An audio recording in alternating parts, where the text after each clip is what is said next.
our topic is accounting treatment of reserve and accumulated profit or losses. At the time of admission, there is any general reserve, reserve fund or the balance of profit and loss account appearing in the balance sheet, it must be transferred to old partners' capital account in their old profit sharing ratio. The new partner is not entitled to any share of such reserve or profit, as these are undistributed profit earned by old partners. जब भी कोई नया partner admit होता है तो पहले के हमारे प्रॉफिट्स पड़े हैं, एक्यूमुलेटेड प्रॉफिट जिसको हम कह सकते हैं, या रिजर्व हैं, तो वो ओल्ड पार्टनर के हैं, वो ओल्ड पार्टनर के ओल्ड प्रॉफिट शेयरिंग रेशियो में डिवाइड हो जाने चाहिए. नया पार्टनर आता है, the new partner is not entitled to any share of such reserve और प्रॉफिट्स. नया पार्टनर जो आता है उसमें उसका जो पहले कमाए हुए प्रॉफिट्स हैं, पहले के हमारे रिजर्व हैं, उसमें उसका कोई पार्ट नहीं होता है, इसीलिए हम उसको डिस्ट्रीब्यूट नहीं करेंगे. वो पार्ट जो है वो ओल्ड पार्टनर का है और ओल्ड पार्टनर को ओल्ड प्रॉफिट शेयरिंग रेशियो में डिवाइड हो जाएगा. यहाँ जनरल एंट्री क्या होगी, तो फर्स्ट जनरल एंट्री जो है हमारी वो ये होती है, जब हम रिजर्व और एक्यूमुलेटेड प्रॉफिट्स को पार्टनर्स को डिवाइड करेंगे, डिस्ट्रीब्यूट करेंगे ओल्ड पार्टनर को ओल्ड कैपिटल में, तो उनकी कैपिटल जो है या कैपिटल या करंट अकाउंट. कैपिटल अकाउंट तब होगा जब हमारा फ्लक्चुएटिंग का केस है. करंट अकाउंट तब क्रेडिट होगा जब हमारा फिक्स कैपिटल के केस है, तो उसमें कैपिटल हम अलग दिखाते हैं और प्रॉफिट्स, जनरल रिजर्व या जो भी अमाउंट हमको मिल रही है उससे हम करंट अकाउंट को करते हैं. ये तो हमने स्कूल में ही क्लास में किया था, याद हो आपको, फिक्स कैपिटल और फ्लक्चुएटिंग कैपिटल का केस. तो वही चीज यहाँ है कि अगर कैपिटल अकाउंट हमारा फिक्स्ड वाला है तो हमारे दो अकाउंट बनते थे, एक कैपिटल के नाम से और एक करंट अकाउंट के नाम से. तो करंट अकाउंट में तभी क्रेडिट करेंगे. दूसरा कैपिटल अकाउंट का केस है, मींस जब फ्लक्चुएटिंग कैपिटल अकाउंट है, एक ही अकाउंट बनता है, तो हमारा कैपिटल अकाउंट में जाएगी अमाउंट. अब कौन सी अमाउंट जाएगी, जनरल रिजर्व का जो बैलेंस पड़ा है, रिजर्व फंड का जो बैलेंस पड़ा है, प्रॉफिट एंड लॉस अकाउंट का जो हमारा क्रेडिट बैलेंस पड़ा है, इन सबको पार्टनर्स को डिवाइड करेंगे तो हमारी कैपिटल जो है वो क्रेडिट हो जाएगी. नेक्स्ट है किस रेशियो में होगी, ओल्ड रेशियो में होगी. सेकंड पॉइंट जो हमारा है वो क्या कहता है, for distributing account accumulated losses among old partner in old ratio. ऐसे अगर लॉस होते हैं या डेफर्ड रेवेन्यू एक्सपेंडिचर है, एडवर्टाइजमेंट सस्पेंस है, अभी तक जो पीछे किया हमने वो लाइबिलिटी साइड की आइटम्स थी, जनरल रिजर्व थे, रिजर्व फंड थे, वो हमारे क्या है, हमको प्रॉफिट्स मिल रहे हैं. अब क्या है, लॉस की बात है, आपके एक्सपेंसेस की बात है, तब क्या होगा, हमारी कैपिटल या करंट अकाउंट जो है वो डेबिट हो जाएगा. तो कैपिटल और करंट अकाउंट जब डेबिट हो रहा है तो यहाँ देख सकते हैं आप, ओल्ड पार्टनर्स कैपिटल अकाउंट और करंट अकाउंट जो है वो डेबिट हो रहा है, किससे, प्रॉफिट एंड लॉस के डेबिट बैलेंस से, एडवर्टाइजमेंट सस्पेंस अकाउंट से और डेफर्ड रेवेन्यू एक्सपेंडिचर अकाउंट से. ये आपको बैलेंस शीट में गिवन होंगे, आपको उसी को ही कैपिटल अकाउंट में डेबिट या क्रेडिट कर देना है. जो अमाउंट डेबिट साइड की है, एसेट साइड की है, वो उसके कैपिटल को डेबिट करेगी, वो उसके करंट अकाउंट को डेबिट करेगी, और जो लायबिलिटी साइड की आइटम्स हैं वो उसके कैपिटल अकाउंट को और करंट अकाउंट को क्रेडिट करेंगी. क्लियर होगा यहाँ तक. थर्ड हमारा पॉइंट आता है, for distributing surplus of specific reserve. अब स्पेसिफिक रिजर्व कौन से होते हैं, आपने ये +1 में किया था. स्पेसिफिक रिजर्व वो रिजर्व है जो स्पेशल पर्पज के लिए बनाए गए हैं. जनरल रिजर्व था ऑल पर्पज के लिए, किसी भी काम के लिए हम उसको यूज कर सकते हैं. स्पेसिफिक रिजर्व स्पेसिफिक पर्पज के लिए, जैसे कि हमारे workman compensation reserve, investment fluctuation reserve, और भी कोई हो सकते हैं रिजर्व. तो उन रिजर्व को जब हम उस काम के लिए यूज करेंगे, लेकिन उस टाइम तक मतलब नए पार्टनर के आने तक कोई हमारे को लॉस नहीं हुआ है, और उसके बाद नया पार्टनर एडमिट होता है, तो जितनी भी हमारी बैलेंस शीट में एसेट लायबिलिटी है उसमें नए पार्टनर का भी हिस्सा हो जाएगा. नया पार्टनर एडमिट होएगा तो वो शेयर लेना स्टार्ट कर देगा. तो उससे पहले हम क्या है, इसकी एडजस्टमेंट कर लें. तो वो एडजस्टमेंट क्या होती है, हम ये देखेंगे कि workman compensation reserve, investment fluctuation reserve से जो हमारे स्पेसिफिक पर्पज के लिए बनाए हुए रिजर्व हैं, क्या उनसे रिलेटेड हमको कोई क्लेम या पेमेंट करनी है? अगर करनी है तो आप पेमेंट कर दीजिए। रिमेनिंग अमाउंट जो है वो आप प्रॉफिट एंड लॉस, जैसे आपसे आपने कैपिटल को ट्रांसफर किया था, सेम आप उसको भी ट्रांसफर कर देंगे उनके कैपिटल अकाउंट में। अगर उसका केस जो है वो क्रेडिट चल रहा है तब कैपिटल अकाउंट में क्रेडिट हो जाएगा। अगर वर्कमैन कंपनसेशन रिजर्व का केस देखते हैं, पूरा केस देख रहे हैं हम यहाँ पर, तो वर्कमैन कंपनसेशन रिजर्व में अमाउंट है, कोई क्लेम नहीं है। इस केस में कर रहे हैं हम, वर्कमैन कंपनसेशन रिजर्व में अमाउंट पड़ी है आपकी 10,000, इन्वेस्टमेंट फ्लक्चुएशन रिजर्व में पड़ी है 15,000, टोटल हो गए 25,000। आपके पार्टनर हैं 2, तो 2 पार्टनर में आप किस रेशियो में डिवाइड करोगे? अगर कोई रेशियो नहीं बोला तो 1:1 में, तो 1:1 में जब आप डिवाइड कर रहे हैं तो हमारे 25,000 रुपए जो हैं वो 2 पार्टनर्स में डिवाइड हो जाएंगे। मींस 12,500 एक पर्सन को मिलेगा, 12,500 दूसरे पर्सन को मिलेगा। तो ये चीज तो आपको क्लियर हो गई होगी। और यहाँ बात मैंने कही है कि जब कोई भी केस नहीं था, क्लेम नहीं था, लेकिन अगर कोई क्लेम होता तो हम पहले क्लेम की अमाउंट को पे करते, उसके बाद ही हम बची हुई अमाउंट जो है वो पार्टनर्स में डिवाइड करते। तो यहाँ कर रहे हैं हम, such excess reserve will be transfer to capital account of old partner in old ratio. तो एंट्री आपको क्लियर है, workman compensation reserve, investment fluctuation reserve और ओल्ड पार्टनर्स कैपिटल अकाउंट या करंट अकाउंट जो है वो क्रेडिट हो रहा है। Entry for transferring the reserve and accumulated profit or losses must be passed even if the question is silent on this point. अगर आपको कुछ भी नहीं कहा क्वेश्चन में तो आपको डिस्ट्रीब्यूट करना है। Employees provident fund or employees saving account appearing on the liability side of the balance sheet are not distributed among old partner as they are not reserve but the outside liability payable by the firm. ये कहता है कि अगर आपको workman compensation के साथ या investment fluctuation के साथ एम्प्लॉय प्रोविडेंट फंड या एम्प्लॉय सेविंग अकाउंट के नाम से भी कोई लाइबिलिटी साइड में आइटम शो होती है तो आप उसको नहीं बांटेंगे ओल्ड पार्टनर्स में, क्योंकि एम्प्लॉय प्रोविडेंट फंड जो है वो एम्प्लॉयज की सैलरी में से कट करके रखा जाता है, वो हमारी लाइबिलिटी है, वो एम्प्लॉयज का हक है, तो उसको पार्टनर्स जो है वो डिवाइड नहीं कर सकते। तो आप ध्यान रखेंगे आपको कौन कौन सी चीजें बांटनी है, workman compensation reserve, fluctuation, investment fluctuation reserve, employ provident fund employees की सैलरी में से है, आप उसको डिवाइड नहीं करेंगे। नेक्स्ट हमारा पेज है 49th, reserve and accumulated profits. Leela and Mita were partner in a firm sharing profit and losses in the ratio of 5:3.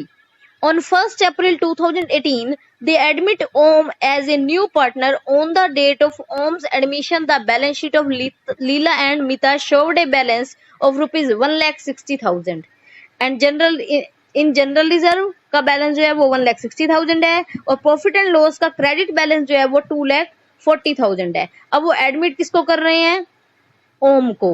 लीला और मीता 2 पार्टनर थी, प्रॉफिट 5:3 में डिवाइड कर रही हैं, ओम को नया पार्टनर एडमिट कर रहे हैं और उस टाइम पर उनकी जो बैलेंस शीट है वो बताती है कि जनरल रिजर्व में 1,60,000 पड़े हैं और प्रॉफिट एंड लॉस अकाउंट में क्रेडिट बैलेंस है 2,40,000 का। आपको क्या करना है, नेसेसरी जनरल एंट्रीज करनी है ओम के एडमिशन के टाइम पर और न्यू प्रॉफिट शेयरिंग रेशियो जो है बिटवीन लीला, मीता एंड ओम का 5:3:2 रहने वाला है इन फ्यूचर। तो सबसे पहले, और यहाँ पर उसने कुछ नहीं कहा कि जो नया पार्टनर है वो कितनी अमाउंट गुडविल की लेकर आया है या कैपिटल की लेकर आया है, तो उससे रिलेटेड एंट्री तो होनी ही नहीं है। तो यहाँ रिलेटेड एंट्री क्या होंगी, जो हमारी रिजर्व की और एक्यूमुलेटेड प्रॉफिट्स की है सिर्फ उसी की। तो यहाँ देख सकते हैं आप फर्स्ट केस में जनरल रिजर्व हमारा क्या है 1,60,000 का है, 1,60,000 का जनरल रिजर्व आपने डेबिट कर दिया और लीला और मीता को क्रेडिट कर देंगे किस रेशियो में, 5:3 रेशियो में। तो 1,60,000 का अब 5/8 करेंगे,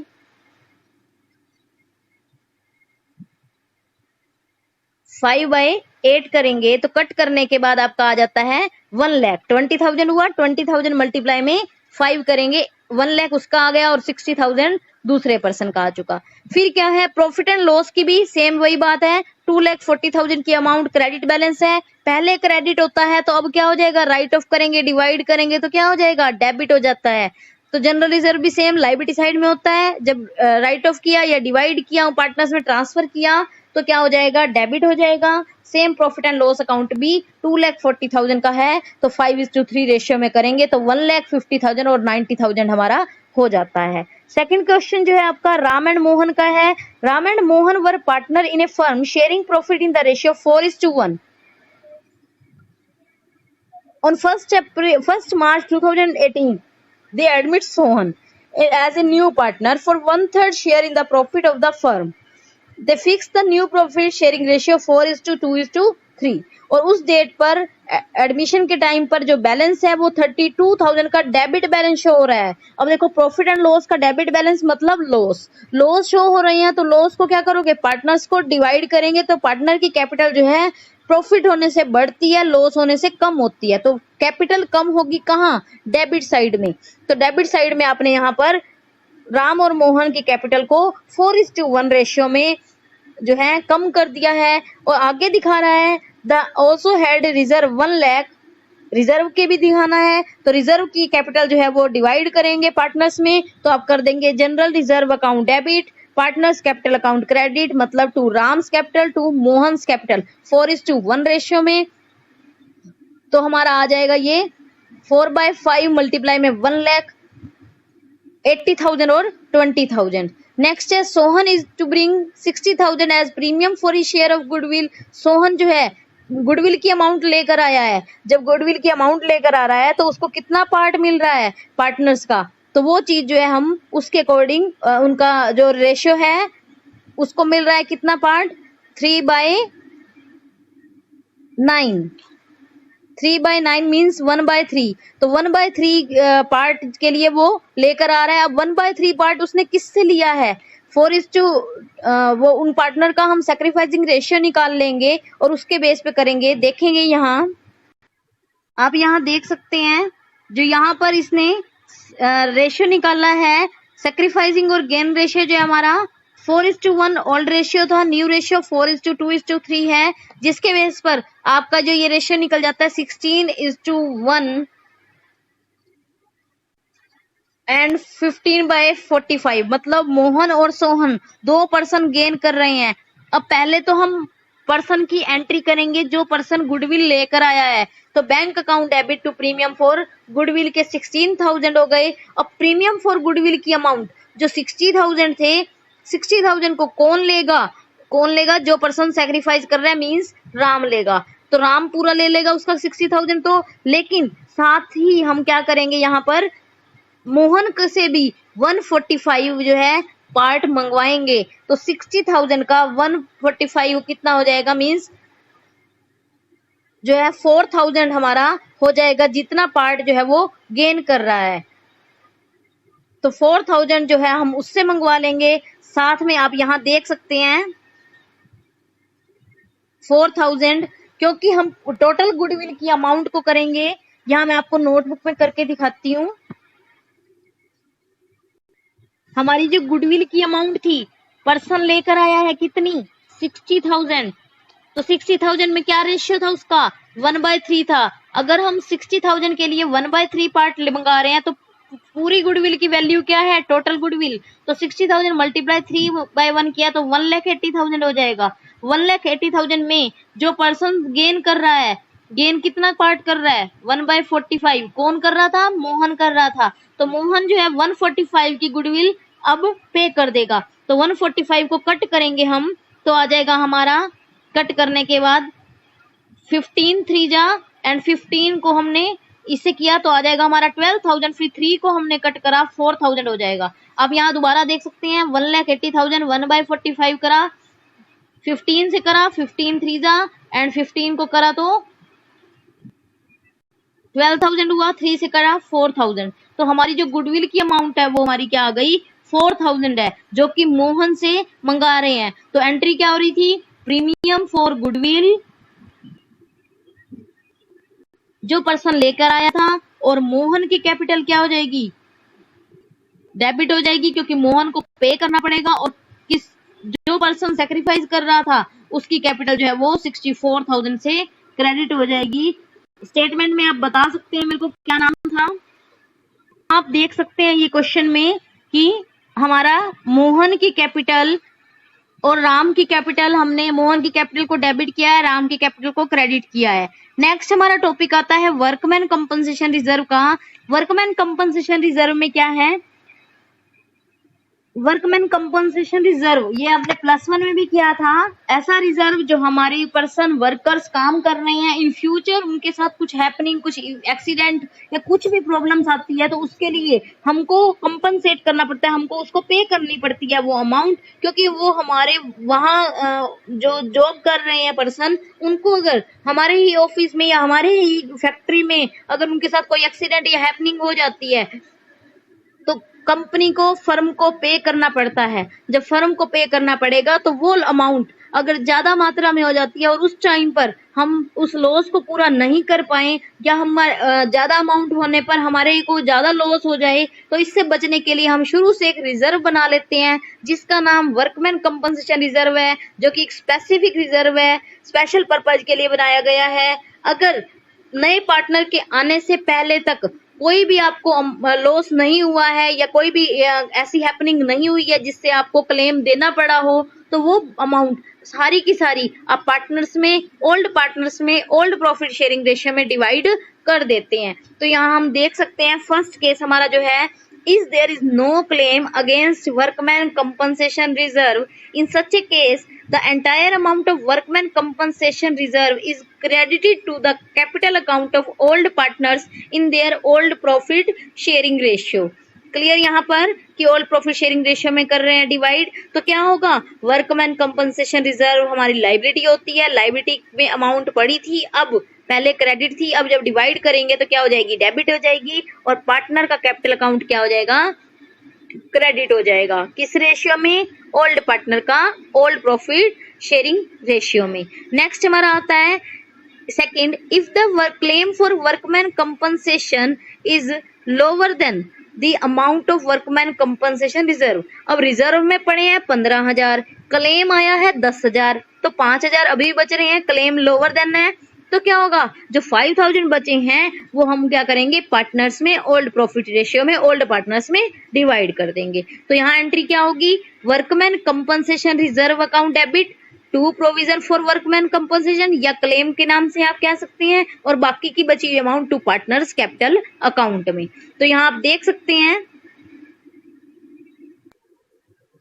यहाँ आप देख सकते हैं workman compensation reserve account debit to provision for workman compensation claim and partners capital credit हो रही है। तो यहाँ पर क्या था, 50,000 का रिजर्व था, जो लाइबिलिटी थी, क्लेम था वो 20,000 का था, तो 30,000 जो पार्टनर्स में डिवाइड हो जाएंगे। अब तीसरा केस क्या है, जब क्लेम और रिजर्व की अमाउंट इक्वल होती है, जितने का क्लेम उतने का ही रिजर्व पड़ा है, तो सारा का सारा ही पर्सन में डिवाइड हो जाएगा। तो workman compensation reserve account debit to workman compensation claim, तो वर्कर्स में डिवाइड हो गया या उसमें डिवाइड हो गया क्लेम में, तो पार्टनर्स के लिए कुछ भी नहीं बचा, कुछ भी नहीं बचा तो हम देंगे भी नहीं।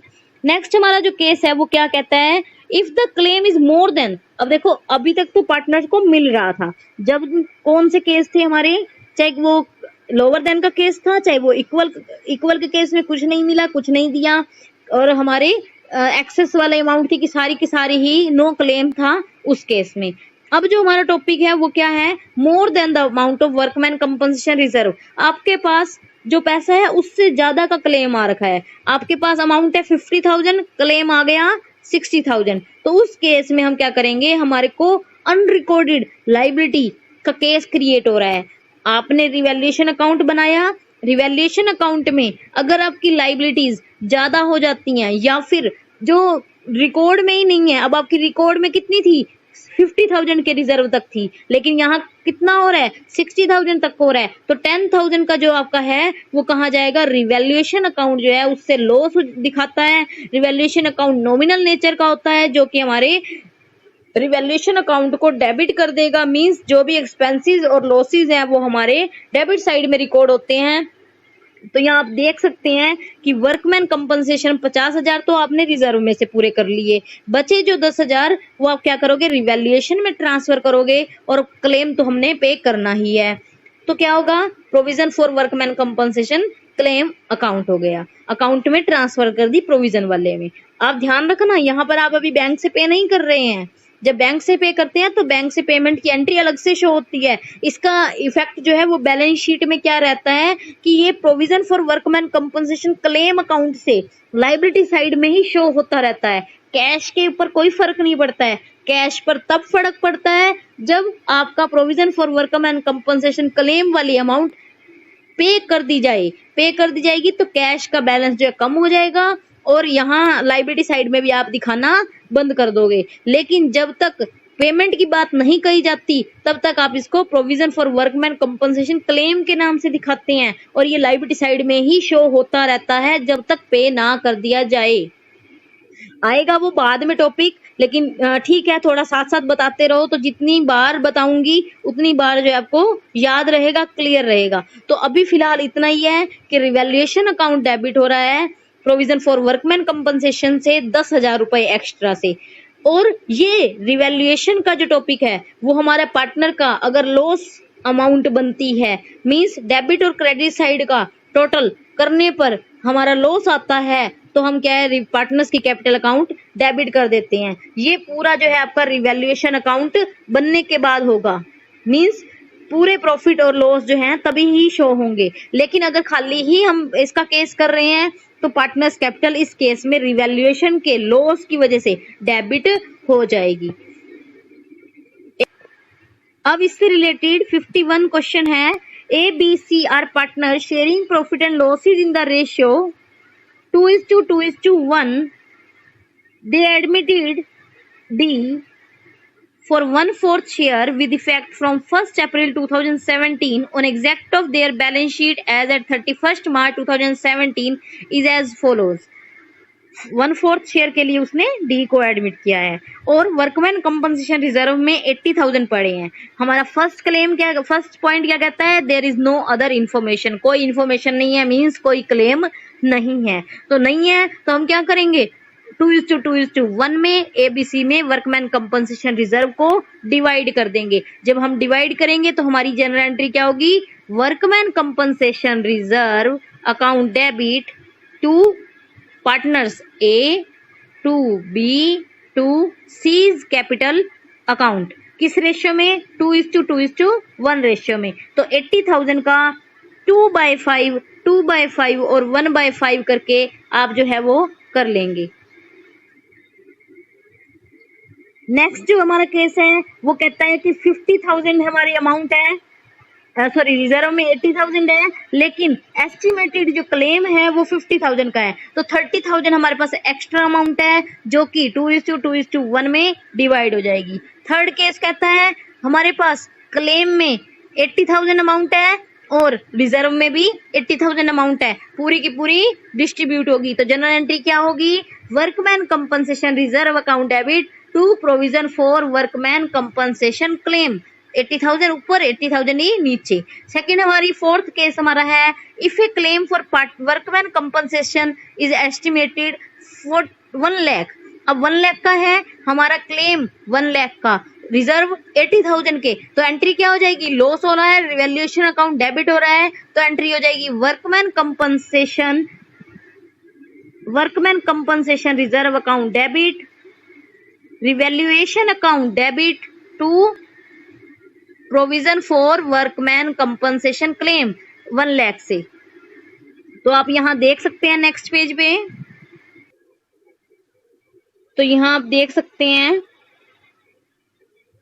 ये हमारा था 80,000 का केस, जब हमने क्या किया 2:2:1 में डिवाइड कर दिया। फर्स्ट केस में 2:2:1 में डिवाइड कर दिया। सेकंड केस में 80,000 का था, 50,000 हमारा क्लेम था, 30,000 अमाउंट 2:2:1 में डिवाइड कर दी, मींस 12,000 और 6,000। नेक्स्ट जो हमारा है वो 80,000 ही क्लेम था और 80,000 रिजर्व था, no distribution in partners capital account. Next fourth case में हम क्या कर रहे हैं, वर्कमैन कंपनसेशन रिजर्व में हमारे 80,000 है, लेकिन जो हमारा क्लेम है वो कितने का है, हमारा क्लेम जो है वो 1 लाख का है, तो 20,000 का हमको लॉस हो रहा है। रिवैल्यूएशन अकाउंट से आपने कर दिया, और रिवैल्यूएशन का लॉस जो है वो क्या हो जाएगा, ABC में डिवाइड हो जाएगा 2:1 रेशियो में, 8,000 8,000 और 4,000 में।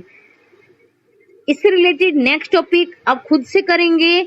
पी क्यू और पार्टनर जो है 3:2 में डिवाइड कर रहे हैं, 1/4 के लिए आया। जनरल रिजर्व 1 लाख के हैं, जिसमें से 25% जो है वो provision for workman compensation claim के लिए है, तो आपका हो जाना चाहिए। बाकी जो अमाउंट है मींस 25% कट करने के बाद 75,000 जो है वो 3:2 में पार्टनर्स में डिवाइड हो जाएंगे। इससे नेक्स्ट रिलेटेड क्वेश्चन 52 एंड 53 आप खुद से करेंगे। अब हम नेक्स्ट टॉपिक करते हैं इन्वेस्टमेंट फ्लक्चुएशन रिजर्व वाला।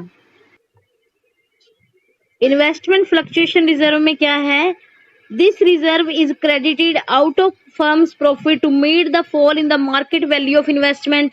सेम वही केस है कि इन्वेस्टमेंट फ्लक्चुएट होती रहती है, मींस जहां हमने इन्वेस्ट किया हुआ है उसमें उसके मार्केट वैल्यू में और उसकी वैल्यू में कुछ डिफरेंस होता है। जो बैलेंस शीट में आपकी वैल्यू है, मान लीजिए उसमें कुछ कम ज्यादा हो रहा है, तो कम होने पर आपको लॉस हो रहे हैं, ज्यादा होने पर आपको प्रॉफिट हो रहे हैं। तो कम ज्यादा होने पर जो है हम उसके फ्लक्चुएट होने पर जो प्रॉफिट और जो लॉस हो रहा है पार्टनर्स में रिजर्व कर, जो हमने रिजर्व बनाया हुआ है वो किस लिए बनाया हुआ है कि कम या ज्यादा होने पर जो लॉस होंगे, जो भी हमारा प्रॉफिट होंगे, वो जो है उससे कवर कर सकेंगे हम। मींस लॉस होने के केस में ही रिजर्व काम आता है, और लॉस होने के केस में जो रिजर्व है हमारा वो यूज कर सकेंगे। तो अगर उस दिन तक हमारे रिजर्व जो है वो यूज नहीं हुए हैं पार्टनर्स में, यूज नहीं हुए हैं फ्लक्चुएशन की वजह से, तो वो अमाउंट हम पार्टनर्स में उनके कैपिटल अकाउंट में ट्रांसफर कर देंगे। तो एंट्री क्या रहेगी, अगर सेम वैल्यू है, कोई चेंज नहीं हुआ, तो ही पार्टनर को की कैपिटल जो है वो क्रेडिट हो जाएगी। मींस वो रिजर्व जो है पार्टनर्स में डिवाइड हो जाएंगे ओल्ड प्रॉफिट शेयरिंग रेशियो में, ओल्ड पार्टनर्स में। तो यहाँ फर्स्ट केस आप देख सकती हैं कि when book value and market value investment is same, जब दोनों अमाउंट सेम है, आपकी बुक वैल्यू बैलेंस शीट में जितनी अमाउंट शो हो रही है उतनी ही आपकी मार्केट वैल्यू है, तो आपका इसका मतलब रिजर्व की अमाउंट सारी की सारी सेफ है, यूज नहीं हो रही है, तो पार्टनर्स में डिवाइड कर देंगे। जब पार्टनर को डिवाइड करेंगे तो पार्टनर्स को वो अमाउंट जो है वो मिल जाएगी। क्या कितनी अमाउंट मिलेगी, जितनी उनका शेयरिंग रेशियो है उस अकॉर्डिंग। तो investment fluctuation reserve account debit to partners capital account. तो यहां तक हम कर रहे हैं। नेक्स्ट जो है हमारा क्या है, when market value of investment is less then the book value. अगर मार्केट वैल्यू जो है हमारी इन्वेस्टमेंट की लेस देन हो जाती है बुक वैल्यू से, तो इसका मतलब हमारी कितनी अमाउंट जो है, in such a case the accounting treatment depend on the quantum of decrease, there may be 3 possibilities. 3 case हैं इसके आगे। फर्स्ट है fall in the value is less than investment fluctuation reserve, fall in the value is equal to investment fluctuation reserve, fall in the value more than the investment fluctuation reserve. मतलब जो भी value कम हुई है वो हमारे reserve के या तो बराबर है, या उससे कम है, या उससे ज्यादा है। अब देखो, अगर इन्वेस्टमेंट फ्लक्चुएशन रिजर्व में जितनी अमाउंट पड़ी है और वैल्यू उससे कम हुई है, तो अमाउंट हमारी, जैसे एग्जांपल के तौर पर आप समझेंगे, हमारे रिजर्व में पड़े हैं 15,000 रुपए, फ्लक्चुएशन रिजर्व में हमारे पड़े हैं 15,000 रुपए, लेकिन फ्लक्चुएशन से जो लॉस नजर आ रहा है, हमारे इन्वेस्टमेंट की वैल्यू 1 लाख बैलेंस शीट में है, और 90,000 जो है हमारी मार्केट वैल्यू शो हो रही है। तो 1 लाख हमारी बुक वैल्यू, 90,000 मार्केट वैल्यू, तो लॉस कितने का, 10,000 का। जो ये 10,000 का लॉस है वो हम कहां से कवर करेंगे, फ्लक्चुएशन रिजर्व से। अब फ्लक्चुएशन रिजर्व में हमारी कितनी अमाउंट है, फ्लक्चुएशन रिजर्व में हमारी जो आप यहाँ देख सकते हैं, इन्वेस्टमेंट की वैल्यू, मैंने बोला बुक वैल्यू जो है 1 लाख है, मार्केट वैल्यू 90,000 है। अब हमारे रिजर्व में पड़े हैं 15,000, इन्वेस्टमेंट फ्लक्चुएशन रिजर्व में पड़े हैं 15,000। तो यहां पर हमारे को लॉस कितने का हो रहा है, हमारी वैल्यू, मार्केट वैल्यू कम शो हो रही है 10,000 से, मींस हमको 10,000 का लॉस हो रहा है। तो 10,000 का लॉस है और हमारे रिजर्व में पड़े हैं 15,000, मतलब लॉस जो है वो लेस देन रिजर्व है। तो यहाँ हम फर्स्ट केस जो है हमारा यही था, इन्वेस्टमेंट फ्लक्चुएशन रिजर्व जो है वो हमारा लॉस जो है वो लेस देन है, लॉस जो है वो लेस देन है, मींस 10,000 को लॉस है। तो हमारी एंट्री क्या होगी, investment fluctuation reserve account debit to investment में यूज हो गया, कितना यूज होगा, 15,000 रिजर्व में पड़े हैं, 10,000 आपके यूज हो जाएंगे, बाकी अमाउंट कहाँ जाएगी, पार्टनर्स कैपिटल अकाउंट में। तो ये 5,000 जो है वो पार्टनर के कैपिटल में डिवाइड हो जाएंगे, पार्टनर्स को, ओल्ड पार्टनर को ओल्ड प्रॉफिट शेयरिंग रेशियो में मिल जाएंगे। तो अगर हमारी अमाउंट, सेकेंड केस जो है वो क्या कहता है कि अगर हमारी अमाउंट जो है वो इक्वल होती है, मीन्स हमारा 1 लाख हमारी बुक वैल्यू है, 90,000 की जगह पर 85,000 मार्केट वैल्यू हो जाती है। सेकंड केस में हम कह रहे हैं कि मार्केट वैल्यू जो है वो 85,000 हो जाती है। जब 85,000 वैल्यू हो जाएगी तो हमको लॉस कितने का हो रहा है, 15,000 का। तो हमारे रिजर्व में कितने पड़े हैं, 15,000, मींस इक्वल है। तो हमारी ये अमाउंट कहाँ जाएगी, इन्वेस्टमेंट में यूज हो जाएगी, पार्टनर्स को नहीं मिलेगा। तो हम यहाँ पर एंट्री क्या करेंगे, investment fluctuation reserve account debit to investment, कितनी, 15,000 और 15,000 से। तो यही केस है अगर वो अमाउंट इक्वल होती है। लेकिन अगर अमाउंट लॉस इससे भी ज्यादा हो रहा है, मींस हमारे इन्वेस्टमेंट के बुक वैल्यू जो है वो 1 लाख है और थर्ड केस के अकॉर्डिंग हमारी मोर देन दिखाना है हमको लॉस, तो हमारी जो लॉस आ रहा है वो 70,000 की मार्केट वैल्यू शो कर रहा है, मार्केट वैल्यू 70,000 शो हो रहा है। तो हमारे को कितने का लॉस हो रहा है, 30,000। लेकिन हमारे रिजर्व में कितने पड़े हैं, 15,000। तो 15,000 कहाँ जाएंगे, रिवैल्यूएशन अकाउंट से, कहाँ जाएंगे, रिवैल्यूएशन अकाउंट से। तो आप एंट्री करेंगे investment fluctuation reserve account debit revaluation account debit to, यहाँ पर आ जाए 70,000, आपके 15,000 है और यहाँ आपको और कितने चाहिए, 15,000 और चाहिए लॉस होने की वजह से। तो ये रिवैल्यूएशन अकाउंट क्या हो जाएगा, कहाँ ट्रांसफर करेंगे, इन्वेस्टमेंट में। फिर ये रिवैल्यूएशन की एंट्री कहाँ हो जाएगी, पार्टनर्स के कैपिटल अकाउंट को डेबिट कर देगी। तो दूसरी एंट्री क्या होगी, पार्टनर्स कैपिटल अकाउंट डेबिट 15,000 को लॉस में ले लिया जाएगा, किससे, रिवैल्यूएशन को। क्लियर। नेक्स्ट हमारा ये बनेगा। तो आप यहाँ बुक में देख सकते हैं। तो ये क्वेश्चंस आप देखेंगे, इससे रिलेटेड जो हमारा है उसमें जनरल एंट्री भी रहेंगी, साथ में हम क्वेश्चन भी कंप्लीट कर लेंगे। 54th क्वेश्चन जो है हमारा वो देख रहे हैं आप, ABC partner sharing profit in the ratio 3:2:1 decide to admit D 1/5 share and exact their balance sheet was shows investment at cost ₹5 lakh and investment fluctuation reserve for ₹30,000 and first case कहता है no other information, कोई information नहीं है market value के बारे में। तो हम ये मानेंगे कि जो 30,000 है वो किसके हैं, पार्टनर्स के हैं, पार्टनर में डिवाइड हो जाएंगे किस रेशियो में, जो उनका 3:2:1 ओल्ड रेशियो है उस रेशियो में। सेकंड केस कहता है market value of investment is 5 lakh. अब देखेंगे कॉस्ट कितनी है, हमारी 5 लाख की है, मींस सेम, कोई प्रॉफिट कोई लॉस जो है यहाँ पर नहीं हो रहा है। तो ना तो हमको कोई प्रॉफिट हो रहा है ना कोई लॉस हो रहा है, तो भी क्या होगी, फर्स्ट एंट्री की तरह सेम होगा कि जितनी मार्केट वैल्यू थी उतनी ही हमारी कॉस्ट वैल्यू है। तो उसी पर ही हम क्या करेंगे, पार्टनर्स में डिवाइड कर देंगे, मींस पहली एंट्री दोबारा वही होगी जब मार्केट वैल्यू और कॉस्ट वैल्यू सेम होती है। थर्ड हमारा है जब इन्वेस्टमेंट फ्लक्चुएशन रिजर्व की अमाउंट 4,82,000 मार्केट वैल्यू, इन्वेस्टमेंट की मार्केट वैल्यू, मैंने फ्लक्चुएशन रिजर्व बोल दिया गलती से, मार्केट वैल्यू बोलना था। मार्केट वैल्यू ऑफ इन्वेस्टमेंट जो है वो 4,82,000 शो हो रही है। तो इस केस में आप देख सकते हैं कि 4,82 में से आप 5 लाख लेस कर रहे हैं, तो 18,000 का आपको क्या हो रहा है, बेनिफिट हो रहा है, मींस सॉरी 18,000 का ही लॉस हो रहा है।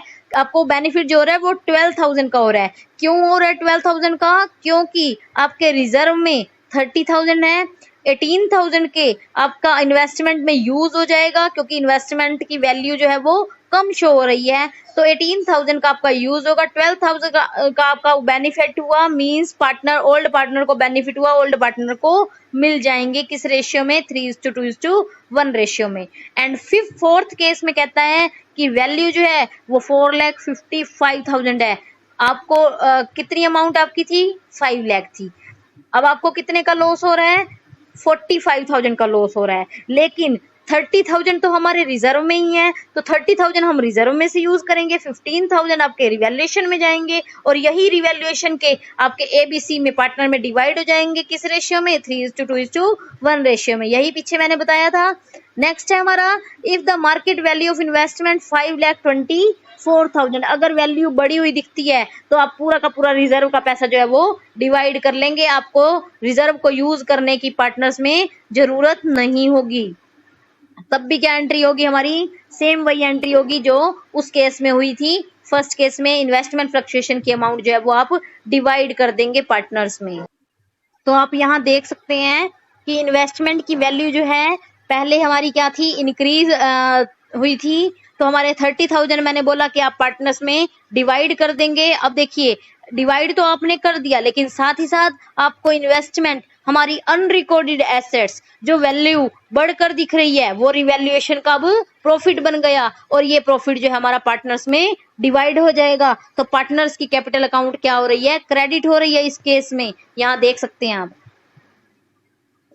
Revaluation account debit to A capital, B capital, to C capital, 3 एंट्री हो जाएंगी इस केस में। अगर वैल्यू 5 लाख थी बुक वैल्यू, और 5,24,000 जो है आपकी मार्केट वैल्यू है, 24,000 इंक्रीज होने की वजह से रिवैल्यूएशन अकाउंट पहले आप इन्वेस्टमेंट की रिजर्व वाली अमाउंट डिस्ट्रीब्यूट कर देंगे पार्टनर्स में, उसके बाद रिवैल्यूएशन से मिलेगा प्रॉफिट, फिर हमारा जो है इन्वेस्टमेंट को रिवैल्यूएशन में ट्रांसफर किया, और उसके बाद रिवैल्यूएशन अकाउंट को ए बी सी पार्टनर में कैपिटल अकाउंट में उनके ओल्ड रेशियो में डिवाइड कर देंगे।